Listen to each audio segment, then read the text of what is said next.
Bismillahirrahmanirrahim. Assalamualaikum warahmatullahi wabarakatuh. Alhamdulillah ya la ihsani wa syukrullah ala taufiqi wa amtinani. Asyhadu an la ilaha illallah wahdahu la syarika lahu ta'ziman li sya'ni wa asyhadu anna Muhammadan abduhu wa rasuluh adda'i ila ridwani. Allahumma shalli alaihi wa ala alihi wa sahbihi wa ikhwani. Amma ba'd. Thalab wa thalibat kelas 8 MKW yang dimuliakan Allah Subhanahu wa taala. Alhamdulillah kita bisa menyambung kembali pelajaran kita.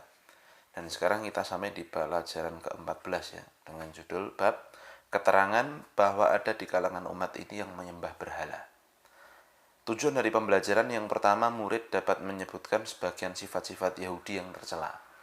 Lalu yang kedua, murid berhati-hati dari menyerupai orang Yahudi dan Nasrani ya, dalam sikap hulu melampaui batas terhadap orang soleh, berlebihan terhadap orang soleh. Bagaimana nanti ya, kita akan baca. Kemudian yang ketiga, murid dapat menyebutkan contoh terjadinya kesyirikan pada umat Islam saat ini. Insyaallah. Ya.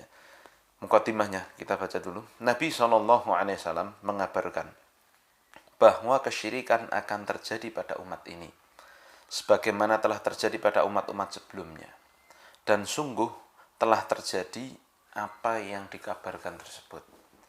Jadi Nabi jauh hari sebelumnya ya, sudah mengabarkan bahwa umat ini ya, sejengkal demi sejengkal ya, akan mengikuti kebiasaan orang-orang Yahudi dan Nasrani ya. Sampai ketika orang Yahudi dan Nasrani itu melakukan perbuatan yang tidak masuk akal pun ya, mereka akan, umat Islam ini qadarallahu ma syaa fa'al, akan ada saja yang mengikutinya. Nabi telah memperingatkan pada kita ya, la tattabi'anna sanana man kana qablakum shibran bi shibrin wa dhira'an bi dhira'in hatta law dakhalu juhra dabbin la salaktumuhu ya. Sungguh kalian yaitu umat Islam, umatnya Nabi Muhammad ini akan mengikuti ya, sejengkal demi sejengkal, satu depa demi satu depa, mengikuti apa? Orang-orang Yahudi dan Nasrani, mengikuti kebiasaannya, mengikuti bahkan akidahnya. Waliyadzubillah. Sampai kata Nabi ungkapkan sebagai hal yang sebenarnya tidak masuk akal, tetapi diikuti juga oleh umat Islam. Seandainya orang-orang itu masuk ke lubang biawak, lubang dob itu kadal gurun ya. Jadi ya memang orang Yahudi dan Nasrani ini, kalau ada yang ngelok kadal gurun ya, kadal gurun ya mereka itu ya. Sampai seandainya mereka itu masuk ke lubang kadal gurun itu, Masya Allah, mereka umat Islam ini akan nyoba-nyoba untuk mengikutinya ya. Para sahabat bertanya, siapa yang dimaksud orang-orang itu? Al-Yahud wan Nasara, apakah mereka orang Yahudi dan Nasara ya Rasul? Maka Rasul menjawab, faman, siapa lagi kalau bukan mereka ya. Dan ini benar-benar terjadi ya. Di masa ini dengan fenomena yang kita lihat ya, banyak umat Islam yang tidak sadar ya, mengikuti kebiasaannya orang-orang Yahudi, bahkan masalah akidah. Dan ini telah terjadi ya. Nah, kita di sini ada 3 dalil yang menjadi patokan kita, pembahasan kita pada bab ini. Yang pertama ya, surat An-Nisa ayat 51. Allah Subhanahu wa taala berfirman, alam tara ilal ladzina utu nasiban minal kitabi yu'minuna bil jibti wat taghut wa yaquluna lil ladzina kafaru haula'i ahda minal ladzina amanu sabila. Tidakkah kau lihat kepada orang-orang yang diberi bagian dari Alkitab, yaitu ya, nasiban itu bagian artinya ya. Alkitab di sini yang dimaksud adalah Taurat dan Injil. Jadi, tidakkah kau lihat orang-orang yang diberi Taurat dan Injil ya, yu'minuna bil jibti wat taghut, mereka itu malah beriman kepada jibt ya. Jibtu itu adalah kata yang digunakan untuk menyebut patung, tukang sihir, dan dukun ya. Mereka malah beriman pada jibti wa taghut. Taghut yang dimaksud di sini adalah setan ya. Wa yaquluna, dan mereka berkata kepada orang-orang kafir dari kalangan orang Quraisy, haula'i ahda minal ladzina amanu sabila, bahwa kalian wahai orang-orang Quraisy itu lebih baik daripada orang-orang yang mengatakan Islam itu, orang-orang yang saat itu kan orang kafir Quraisy ya, dikatakan oleh orang-orang Yahudi ini lebih baik daripada orang-orang Islam. Masya Allah, orang-orang yang mengikuti Nabi Muhammad. Waliyadzubillah, ini perkataan yang keji dari orang-orang Yahudi. Ya, kita langsung saja di pokok pembelajaran yang pertama itu, ya, untuk lebih jelas tentang ayat ini. Ya. Sebab turunnya ayat yang sedang kita bahas ini, ya. Ayat tersebut turun berkenaan dengan Ka'ab bin Ashraf dan Huyai ibnul Akhtab. Ya. Yang keduanya ini merupakan ulama dari kalangan Yahudi yang ada di masa Nabi saat itu, ya. Ketika keduanya datang ke penduduk Mekah, keduanya ditanya oleh penduduk Mekah. Ya. Jadi mereka itu dari kota Madinah begitu. Ya, ya Pak, di hidup sekitar Madinah. Nah, mereka suatu ketika pergi ke Mekah. Lalu ketika mereka datang di Mekah itu, ya, mereka ditanya oleh orang-orang kafir Quraisy, ya, kalian berdua adalah ahli kitab dan orang yang berilmu, maka kabarkan kepada kami tentang kami dan tentang Muhammad. Jadi orang-orang kafir Quraisy tanya pada Huyai ibnul Akhtab dan Ka'ab bin Ashraf ini tentang Quraisy dan Muhammad, bagaimana? Ya. Maka orang Yahudi itu menjawab, kalian itu wahai orang-orang Quraisy lebih baik dan lebih mendapatkan petunjuk daripada Muhammad. Padahal mereka itu tahu, ya, bahwa yang benar itu sesungguhnya Nabi Muhammad. Berdasarkan Taurat mereka itu, mereka benar-benar tahu ciri-cirinya Nabi Muhammad, tanda kenabiannya Nabi Muhammad, kejujurannya Nabi Muhammad. Nah, tetapi lihat, keduanya mengatakan demikian karena hasad dan melampaui batas, ya. Karena sesungguhnya keduanya mengetahui bahwa Muhammadlah yang berada di atas kebenaran. Maka Allah turunkan ayat ini, ya. Alam tara ilal ladzina utu nasiban, itu sampai akhir tadi. Nah, ini, ya, asbabun nuzulnya dari ayat tersebut, ya, kebencian, ya, hasadnya orang Yahudi terhadap Nabi Muhammad, terhadap Islam, ya, sehingga mereka, ya, tertutup jalan kebenaran bagi mereka. Mereka berilmu tapi tidak mau beramal, ya. Oleh sebab itulah, ya, mereka itu adalah golongan yang dimurkai oleh Allah Subhanahu wa taala, al-maghdub alaihim, yang kita berlindung 17 kali minimal, ya, sehari dari sifat-sifat orang Yahudi itu, yang mereka itu berilmu tapi tidak mau mengamalkan. Nah, ini mereka tahu sebenarnya yang benar itu Nabi Muhammad, tapi mereka tidak mau, ya, mengakui hal itu. Masya Allah, ini sifatnya orang Yahudi, ya, di ayat yang pertama ini yang kita bahas ini. Tapi yang kemudian pelajaran yang kedua, ya, pokok pembelajaran yang kedua dari ayat pertama itu, ya, penyebutan sebagian dari sifat Yahudi yang tercela yang ada pada ayat yang pertama. Ya. Allah mengabarkan kepada Nabi Muhammad SAW tentang orang-orang Yahudi bahwa mereka telah diberi ilmu dari kitabullah, yaitu dari Taurat dan Injil yang telah datang pada mereka, dan apa yang ada pada keduanya, bahwa Allah adalah satu-satunya yang paling berhak untuk disembah, ya, dan juga, ya, wahyu yang lainnya. Jadi mereka membaca hal tersebut. Meskipun demikian, mereka membenarkan kebatilan berupa peribadatan kepada patung, melakukan perdukunan, melakukan sihir, serta menaati setan dalam perkara-perkara ibadah, perkara-perkara yang seharusnya hanya diserahkan kepada Allah. Mereka lebih mengutamakan ahlul batil daripada ahlul haq karena hasad dan melampaui batas terhadap ahlul haq. Dan hal ini merupakan bentuk celaan bagi mereka, sekaligus sebagai peringatan agar kita tidak melakukan sebagaimana apa yang mereka lakukan. Nah, jadi Yahudi itu kebiasaannya begitu. Mereka tuh tahu kebenaran tapi tidak mau ngikuti. Tahu mana yang benar tapi ditinggalkan. Ya. Mereka sesat di atas ilmunya. Waliyadzubillah. Ini perkara yang sangat berbahaya. Mereka tahu kalau patung itu nggak boleh disembah. Mereka tahu kalau, ya, dukun itu tidak benar, tapi mereka mempraktekkan begitu loh. Ya. Nah, maka inilah, ya, yang wajib kita sadari, itu termasuk akhlaknya Yahudi, ya. Mereka tahu kebenaran, mereka tahu mana yang benar mana yang salah, tetapi tidak peduli, ya.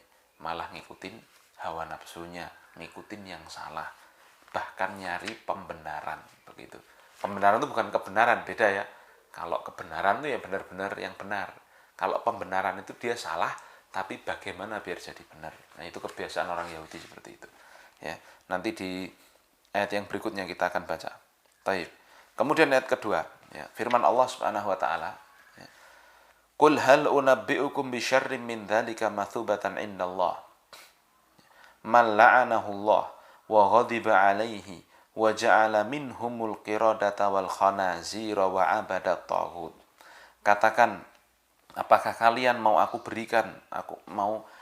beritahukan kepada kalian tentang orang-orang yang lebih jelek balasannya, mathubatan, ya, adalah balasan di sisi Allah, ya, dari orang-orang fasik itu, ya, yaitu orang-orang yang dikutuk dan dimurkai Allah.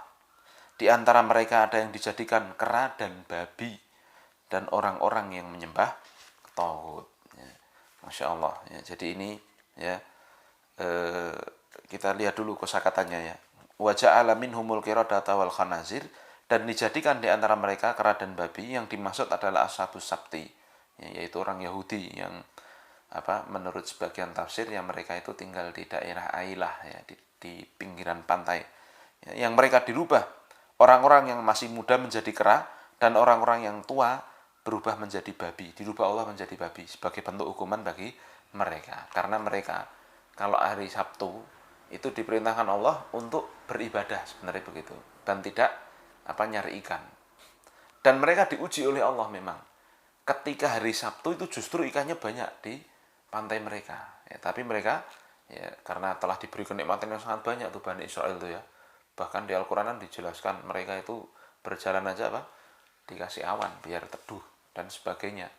Itu makanannya juga makanan yang paling bagus, manna wa salwa, ya, dan sebagainya lah. Pokoknya Yahudi itu banyak sekali nikmatnya, ya, dulu, ya. Tetapi, ya, bersamaan dengan itu mereka banyak kufurnya. Nah, ketika kisah Ashabus Sabti ini kan mereka itu ya dikasih banyak rezeki oleh Allah, ya. Disuruh beribadah ketika hari Sabtu, dikhususkan begitu syariatnya mereka saat itu.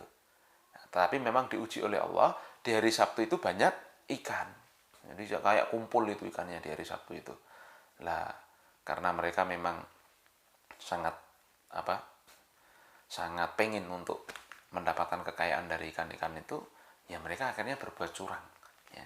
Jaringnya dipasang di hari Jumat, mereka hari Sabtu seolah-olah nggak kerja, ya, ngakali Allah ini, ya, nanti hari Minggu dipanen ikannya itu. Jadi mereka itu ngakali Allah Subhanahu wa taala, waliyadzubillah, ya. Maka Allah murkai mereka, ya. Allah rubah mereka menjadi kera dan babi. Dan, ya, disebutkan dalam tafsir, ya, pelanggarannya tidak hanya itu aja, tidak hanya melanggar hari Sabtu itu aja, tapi banyak, ya, pelanggaran yang sesungguhnya mereka lakukan dalam keadaan mereka tahu kalau itu kesalahan begitu. Maka Allah hukum mereka dengan hal itu, dirubah menjadi kera, ada yang jadi babi, yang tua-tua, kemudian ada yang menyembah tauhid itu. Nah, kita baca, ya, penjelasannya di poin ketiga itu. Hukuman bagi Yahudi yang telah menyia-nyiakan agamanya.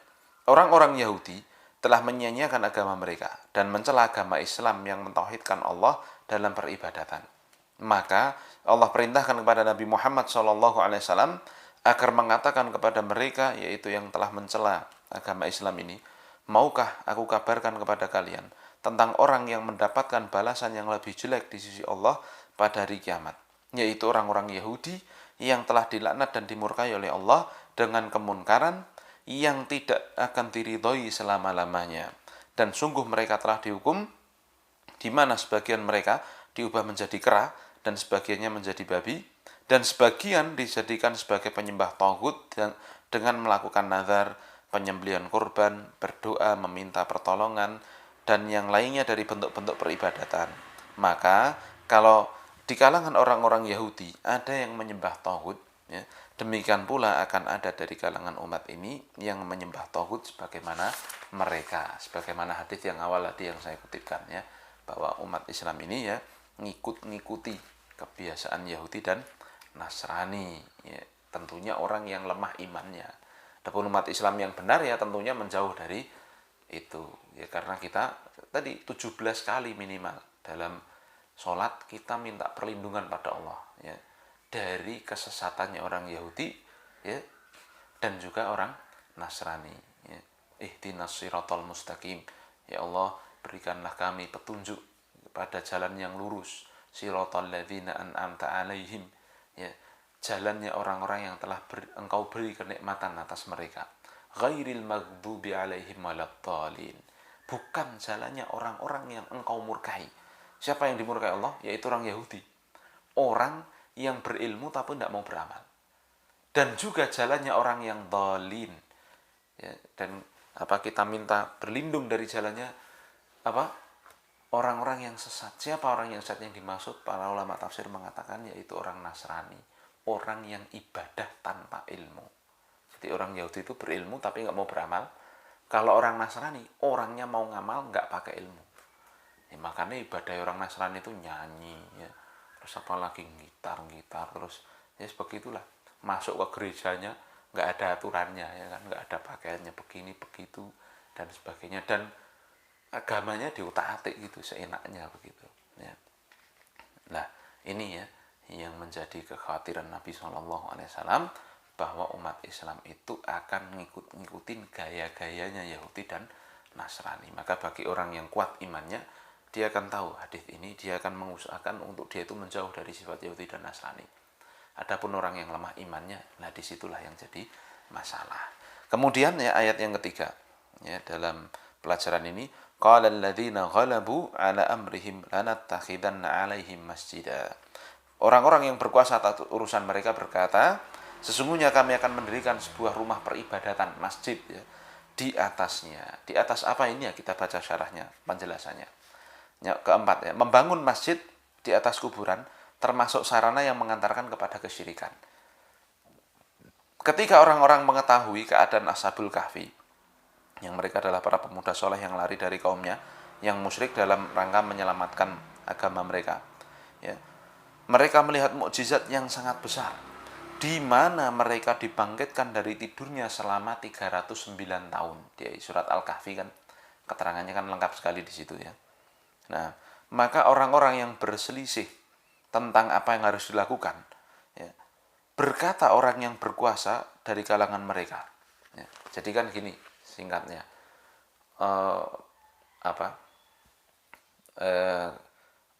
pemuda Al-Kahfi kan ditidurkan oleh Allah selama 309 tahun, dan di masa tidurnya itu ya mereka seperti ketika bangun kan mereka saling bertanya, kam labithum, ya, berapa lama ini kita tinggal di sini nih. Ini seolah-olah cuma sehari atau setengah hari aja. Lalu kan di kisahnya kan panjang sekali itu, ya. Ada yang disuruh beli roti kan, salah satunya nyari makan karena mereka lapar tuh. Ya, disuruh membeli roti yang terbaik, ayyuha azka ta'aman, ya.